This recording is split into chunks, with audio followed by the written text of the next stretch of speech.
এলাকাবাসী মনোযোগ দিবেন। এই যে পাশেই কবর, কত মানুষ কবরে চলে গেল আর কোনোদিন ফিরে আসে নাই। আজকে যদি আপনি মারা যান, বাজান অপ্রিয় দুটা সত্য কথা আপনাকে বলে দিয়ে যাই।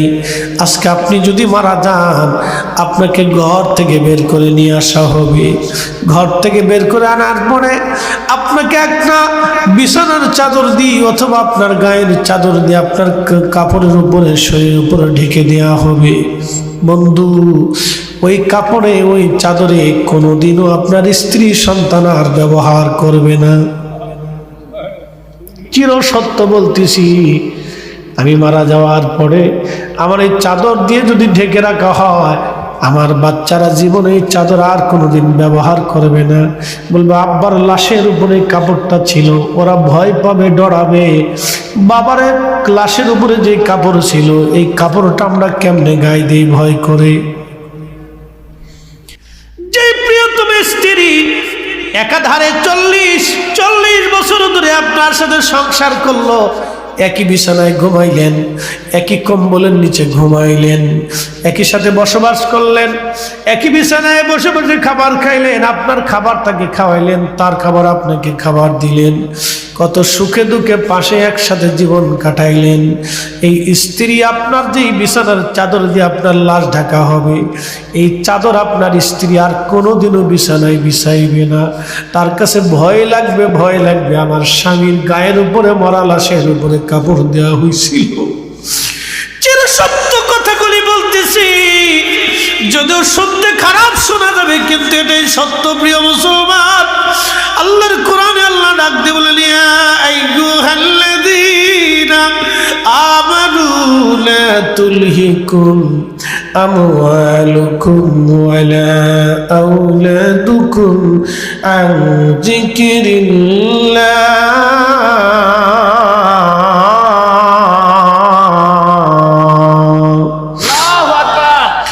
জিন্দগি তোর যাইরে ফাঁকি দিয়া রে সোনার আদম, জিন্দগি তোর যাই ফাঁকি দিয়া। ও আদম রে,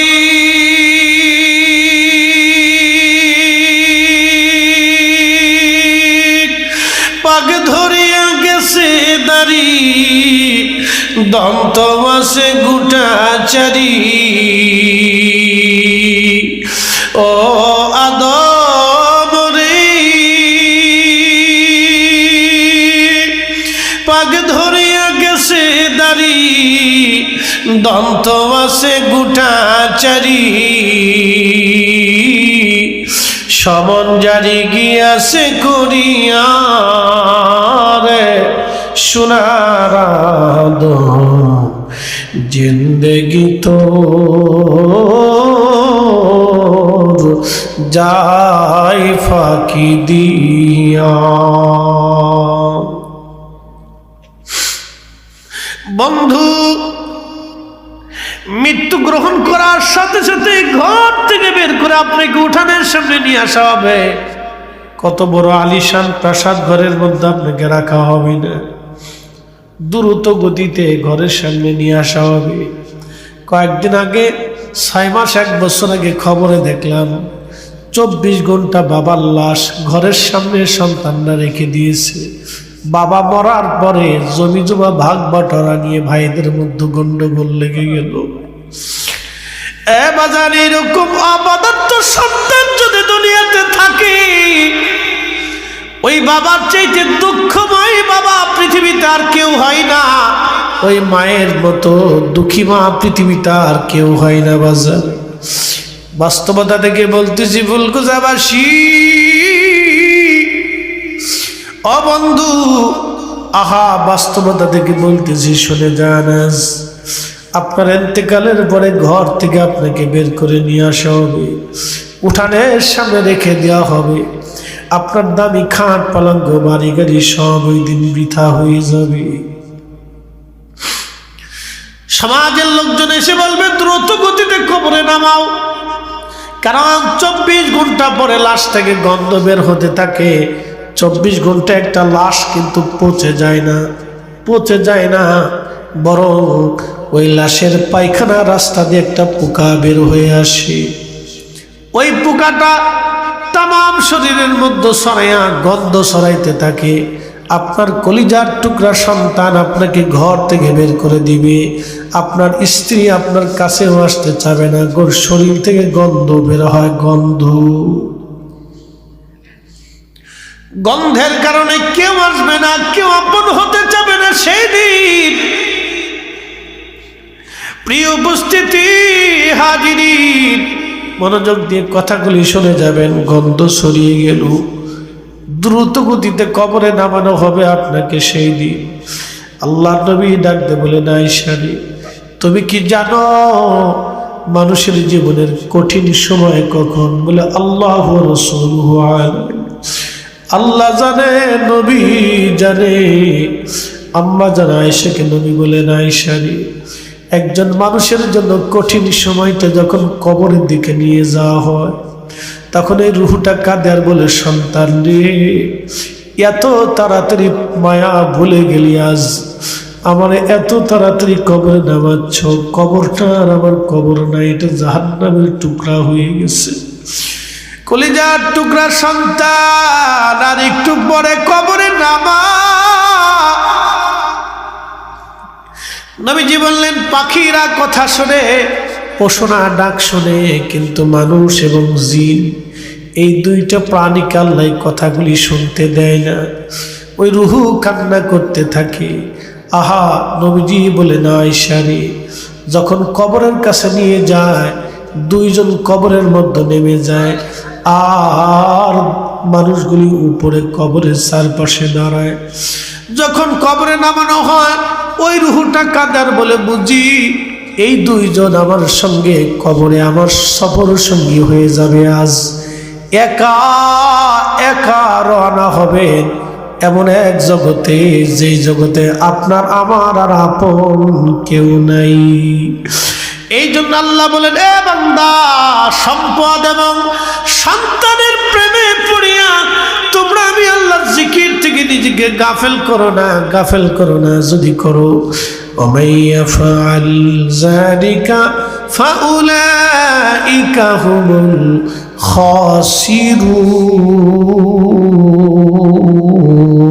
الخاسرون।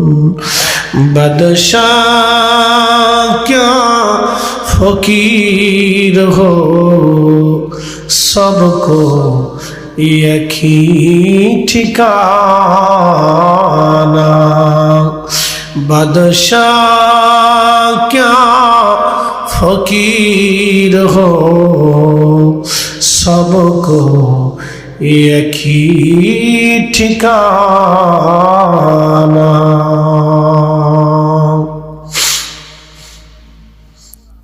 প্রিয় ফুলকুচাবাসী, মনোযোগ দিবেন, বড় কঠিন। রুহু দেহটাকে যখন কবরে নামানো হয়, ওই দুইজন লোক কবর থেকে উঠে আসে। নবী বলেন, আয়েশা রে, তখন ওই রুহুটা কাদার বলে, বুঝছি আমার সঙ্গে আজ আর কেউ যাবে না, আমি একা হয়ে গেলাম। ওই রুহুটা কাঁদতে থাকে। সেই দিন নবীজি বললেন, কবরস্থ করে মাটির ভিতরে দাফন করে সব মানুষ চলে আসবে, কিন্তু আয়েশা রে, আমার উম্মতকে বইল, ও আমার সাহাবীরা, আমার উম্মতরা, তোমার ভাইকে কবরে রেখে তাড়াহুড়া করে কবর থেকে চলে এসো না, কবরের পাশে কিছু সময় দাঁড়াও। ইস্তাগফিরু লিআখিকুম, তোমরা তোমার ভাইয়ের কবরের পাশে দাঁড়ায় তার জন্য ইস্তিগফার করো, যাতে আল্লাহ তাকে মাফ করে দেয়। কিছু সময় পরে মুনকারে নেকির আসবে প্রশ্ন করার জন্য। মুনকারে নেকিরের প্রশ্নের জবাব যাতে সহজ হয়ে যায়, সেই জন্য তোমরা তোমার ভাইয়ের কবরের পাশে দাঁড়াও।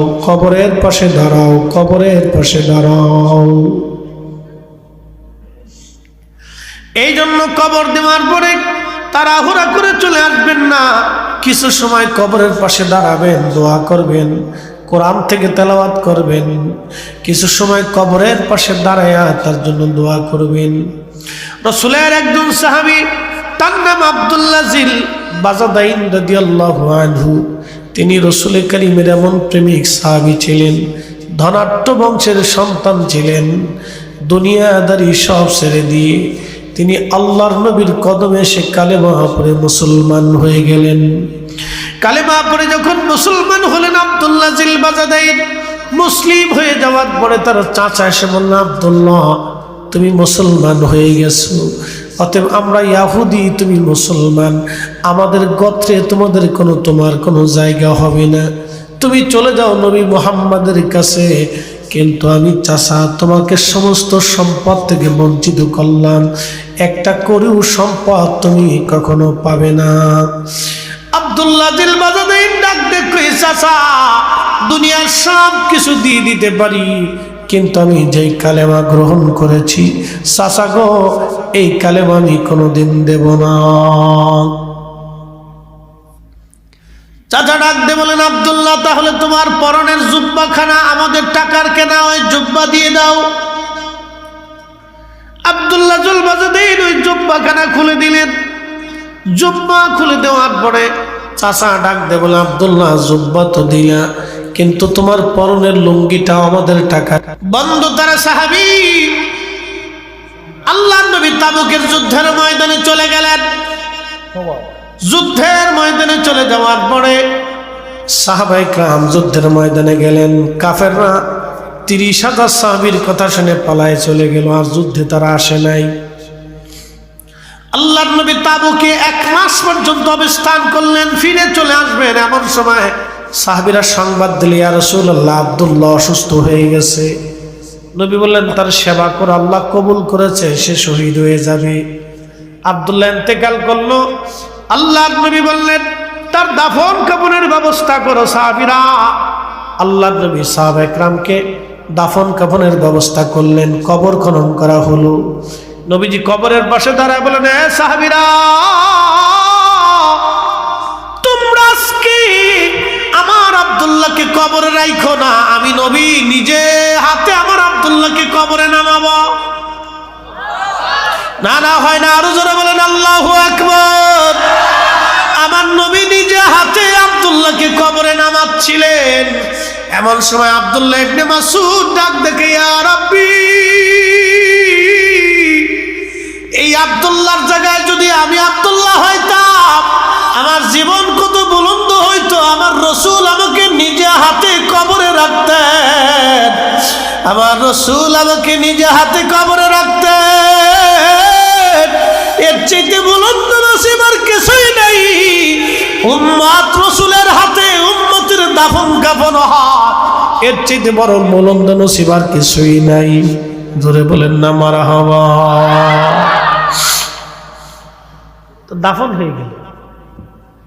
দাফন শেষে আল্লাহর নবী কবরের পাশে দাঁড়ায় গেলেন।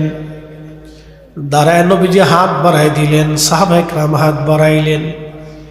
কবরের পাশে দাঁড়ায় নবীজি হাত তুলে বলে, ইয়া রাব্বি, আমি রাসূল আমার আব্দুল্লাহর উপরে রাজি। তুমি আল্লাহ আমার আব্দুল্লাহর উপরে রাজি হয়ে যাও। একসাথে জোরে বলেন না মারহাবা। এ সবজ গম্বদ ওয়ালে মঞ্জুর দুআ করনা, जब वक्त न जा आए आका दीदार अता करना,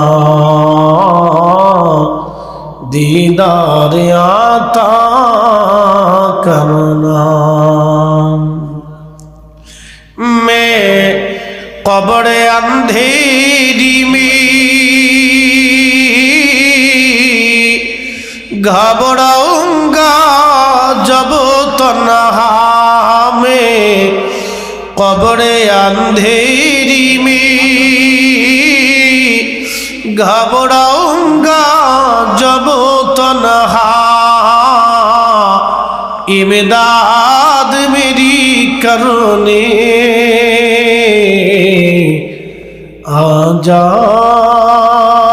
রাসূলুল্লাহ। একসাথে বলবেন মারহাবা। يا أيها الذين آمنوا إذا نودي للصلاة من يوم الجمعة فاسعوا إلى ذكر الله وذروا البيع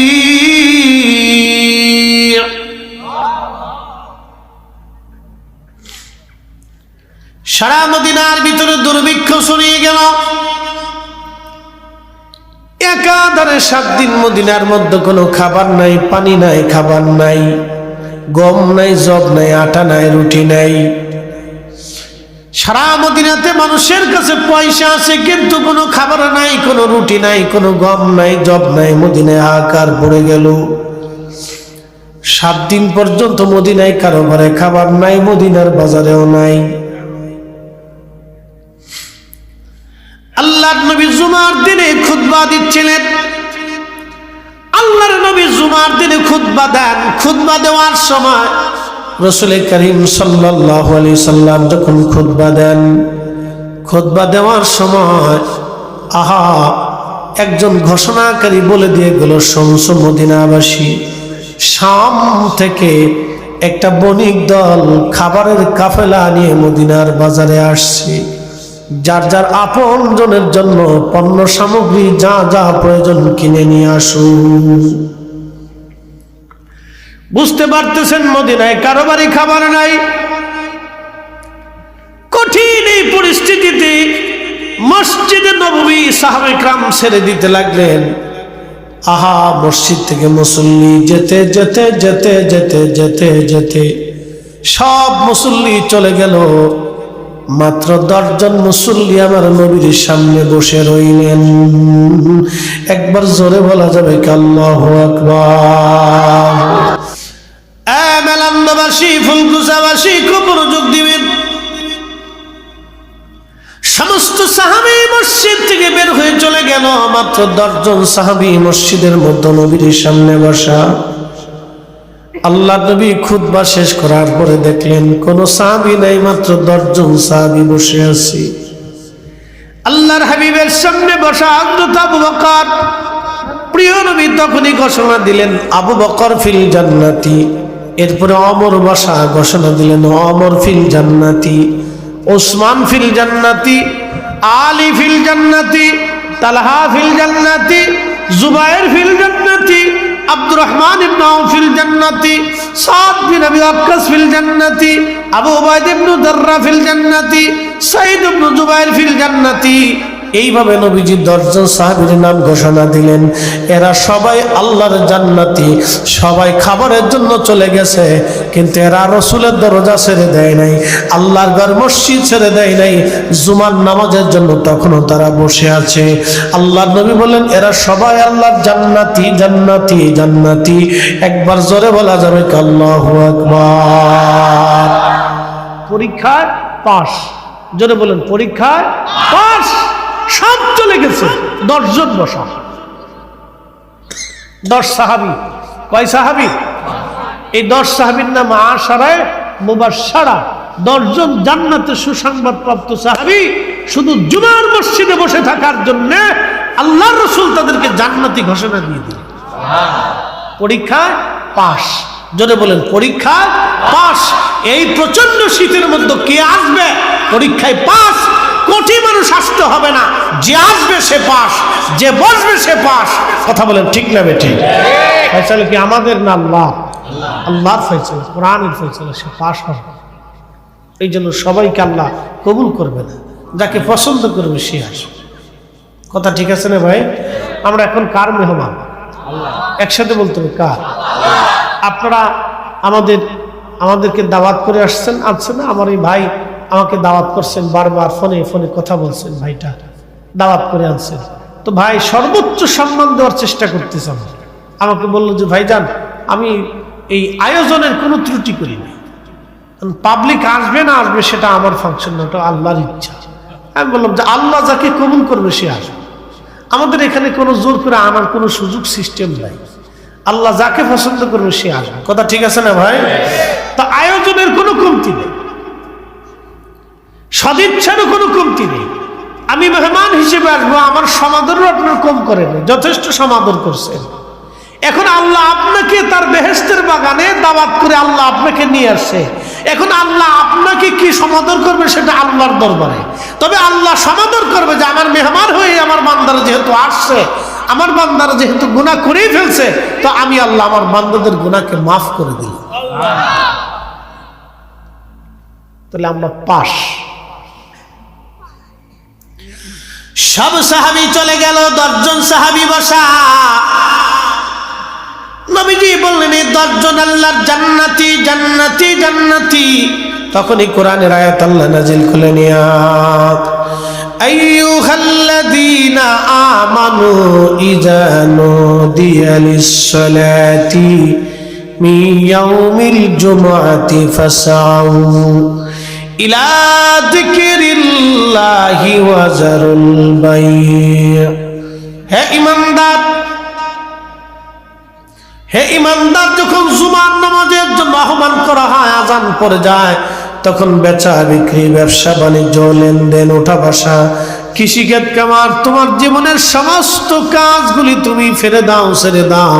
হে ঈমানদার, তুমি চলে আসো, আমি আল্লাহর স্মরণে নামাজ পড়ার জন্য, খোদার ঘরের জন্য চলে আসো।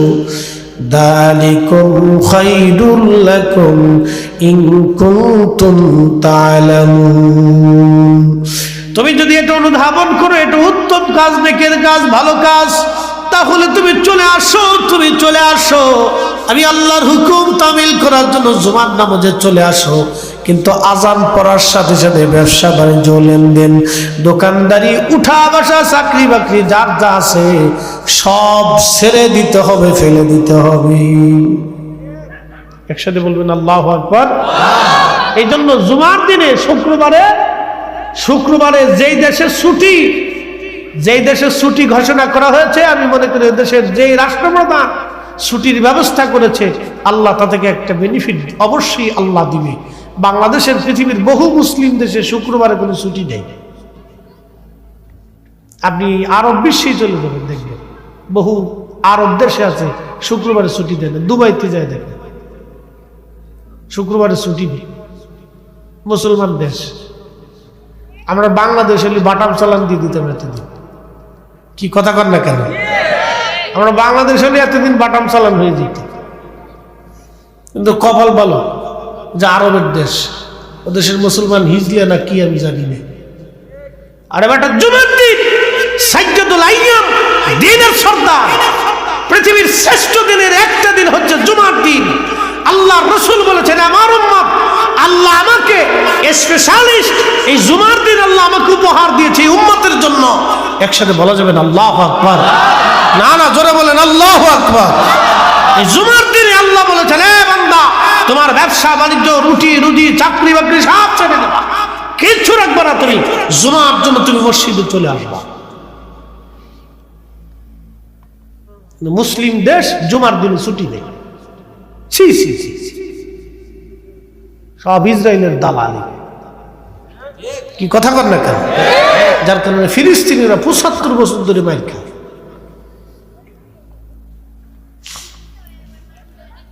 মুসলমান, খুব ভালো কথাগুলি শুনে যাবে না। এই জুমার দিনের এত মর্যাদা, এত দাম। আল্লাহর নবী বলে দেখলেন, উম্মত তোমরা শুনে নাও, আমার উম্মত যখন জুমার নামাজের জন্য আজান পড়ার পরে আমার উম্মত জুমার জন্য প্রস্তুতি নিয়ে জুমার নামাজ আদায় করার জন্য মসজিদের দিকে রওনা হয়ে যায়, আদবের সাথে মসজিদে ঢুকে খুব একিন এবং ইখলাসের সাথে ইমাম সাহেবের পাশাপাশি বসে, ইমাম সাহেবের কাছাকাছি বসে খুতবা শুনে, আলোচনা শোনার পরে আমার উম্মত ধীর স্থিরতার সাথে নামাজ পড়ে আবার হেঁটে হেঁটে বাড়ি চলে আসে। আমার উম্মতের প্রত্যেক কদমে 1 বছরের ইবাদত এবং 1 বছরের নফল রোজা রাখার নেকি আমার উম্মতের আমল নামায় আমার আল্লাহ লিখে দেয়। একবার জোরে বলা যাবে কি মারহাবা? 9 বছর প্রত্যেক কদমে কয় বছর? জোরে বলেন, প্রত্যেক কদমে কয় বছর? প্রত্যেক কদমে কদমে 1 বছর। এমনও মুসল্লি আছে বাড়ি থেকে মসজিদে হেঁটে যাইতে আসতে 500 কদম। 500 কদম যদি হয় 500 বছর, 400 কদম হলে 400 বছর, 1000 কদম হলে 1000 বছর। শুধু এই উম্মতের জন্য আল্লাহ জুমা দিলেন। পৃথিবীর কোন উম্মতকে আল্লাহ জুমা দেন না, শুধু আমাদেরকে আল্লাহ জুমা দিয়েছেন। হয়ে গেল না? জোরে বলেন। এই জুমাকে কেন্দ্র করে আমার নবীর 10 জন সাহাবী আশারে মুবাশশারা হয়ে গেল। পৃথিবী থেকে জান্নাতের সার্টিফিকেট নিয়ে গেলেন, যা অন্য কোন নবীর উম্মতের ভাগ্যে জোটে নাই। জুমা খুব গুরুত্ব দিলেন। এমনি সময় বিয়ে বাড়ি যাওয়ার সময় যেমন সুন্দর পোশাক পরেন, জুমার দিনে খয়রাতি পোশাক পরেন না, এদিন বালা পোশাক পরেন। গোসল টোসল পাক সাফ হবেন, একবারে সুন্দর সাবান টাবান মাইকা আতর টাতর দিয়ে খুব সুন্দর করে পরিষ্কার হবেন। শরীরে যাতে গন্ধ না পায়, ফটকা ফটকা গন্ধ যাতে না আসে। বুঝতে পারছেন আপনারা? কুয়াশা পড়তেছে বৃষ্টির মতো। আল্লাহ আজকে দিয়ে খুশি, আমরা পাইয়া খুশি। একসাথে বলেন আলহামদুলিল্লাহ। আলহামদুলিল্লাহ। আমরা যারা আইছি পাস, যারা বলেন কি একসাথে বলেন কি? চিন্তার কারণ নেই, উনি পাস করেছেন। যিনি কোরআন দিয়েছেন তিনি পাস করেছেন। ওনার কথা হচ্ছে লা তাবদীলা কালিমাতিল্লাহ। আকাশ ভেঙে গেলেও আমার কথা ঠিক থাকবে, জমিন শুকিয়ে গেল, জমিন পুড়ে গেলেও আমার কথা ঠিক থাকবে, সাগর শুকিয়ে গেলেও আমি আল্লাহর কথাই ঠিক থাকবে। ইন্নাকা লা তুখলিফুল মিআদ। মা সন্তানের বেলায় ওয়াদা খেলাপ করে। অনেক সময় মা কয়, বাবারে তুই এই কাজ করে আয়, সকালবেলা তোর খিচুড়ি রেঁধে খাওয়াবো। মা অনেক সময় কয় না, পরে খাওয়াবি যা। মাও সন্তানকে ধোঁকা দিতে পারে, কিন্তু উনি সেই রব যিনি মায়ের চাইতে 99 গুণ বান্দার প্রতি দয়া বেশি। তিনি বলে দিলেন ইন্নাকা লা তুখলিফুল মিআদ। আমি আল্লাহর ওয়াদার কোনো খেলাফ হবে না। আমি যা দিতে চাইছি আমি তাই দিব। আমি ক্ষমা করতে চাইছি আমি ক্ষমা করেই দিব। একসাথে বলবেন আল্লাহু আকবার। আমরা পাস। জোরে বলেন আমরা কি? পাস। আমি করিনি, উনি করেছেন। এই কালাম যার, তিনি করেছেন। আমরা এখানে কেউ পাশ করার মতো যোগ্যতা নেই, উনি করাই দিয়েছেন। এই শীতের ভিতরে আর শয়তান কারো মেলার ভিতরে ডুহাই রেখেছে, তুই লটপটি কিনে। কি কথা কর না, ওরে লটপটি কিনাইতেছে, শটপটি কিনাইতেছে, বাদাম কিনাইতেছে, ফুলা লেগে ফেফু ফেফু ফেফু ফেফু। কি কথা ঠিক আছে না? ফেফু ফেফু এটা পোলা ফানের লেগে কেনাইতেছে, কইতে কিনে টিনে তুই আস্তে বাইরে চলে যা। দেখবেন তো ঠিক হতে কিনে টিনে আস্তে আস্তে গুড়গুড় গুড়গুড় বাড়ি চলে যাবে। ভিতরে আর আসতে পারবে না, ঢুকতেও পারবে না, পাশও করবে না। আমরা ঢুকেছি, আল্লাহ পাশ করে দিচ্ছে।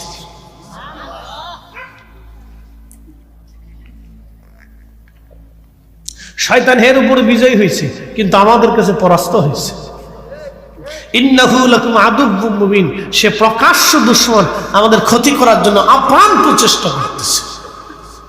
9 লক্ষ বছর ইবাদত করলো। আল্লাহ যখন বনে বলে দিলেন আল্লাহ রাব্বুল আলামিন তাকে তাড়িয়ে দিলেন, দূর হয়ে যা, এই আজাজিল দূর হ, আমি আল্লাহর স্থানে তোর কোনো জায়গা হবে না। তোকে আমি কাফেরদের অন্তর্ভুক্ত করে দিলাম। শয়তান আল্লাহকে বলে, ইয়া রব, 9টা লক্ষ বছর তোমার ইবাদত করছি, একটা না, সেজদার পর সেজদা দিছি, হাজার হাজার শত শত বছর তোমার সেজদার মধ্যে পড়ে থাকছি, আমার কি কিছু দেবা না? আল্লাহ বলে, কি চাইস? বলে, আল্লাহ 3টে জিনিস দিবা। রব্বুল আলামিন, তুমি আমাকে 3টা জিনিস দিবা। আল্লাহ ডাক দিলেন, শয়তান তুমি কি চাও? বলে, 1 নম্বর কিয়ামত পর্যন্ত হায়াত দিবা। আল্লাহ বললেন, তা দিলাম। 2 নম্বর তাম পৃথিবীর তাসাররুফ করবে, 1 সেকেন্ডে ক্ষমতা দিলাম দেবা। আল্লাহ বললেন, তাও দিলাম। আর কি চাস? বলে, রব্বুল আলামিন, তোমার বান্দাদের শিরার ভিতর দিয়ে ঢুকে কালবের মধ্যে বসে বসে ধোঁকা দেওয়ার শক্তি দাও। আল্লাহ বলেন, তাও দিলাম। কি করবি? বলে, ও আল্লাহ, তোর ইজ্জত জালালের কসম করি, তোমার বান্দারে ধোঁকা দিয়ে দি, আমি তোমার বান্দারে গুনাহ করায় করায় জাহান্নামী বানাবো। আল্লাহ ডাক দে বলবে, বান্দা শয়তান, তুই আমার বান্দারে গুনাহ করাবি আর আমার বান্দা ক্ষমা চাইতে দেরি হবে, আমি রব্বুল আলামিন ক্ষমা করতে দেরি করব না। একবার জোরে বলা যাবে কি মারহাবা।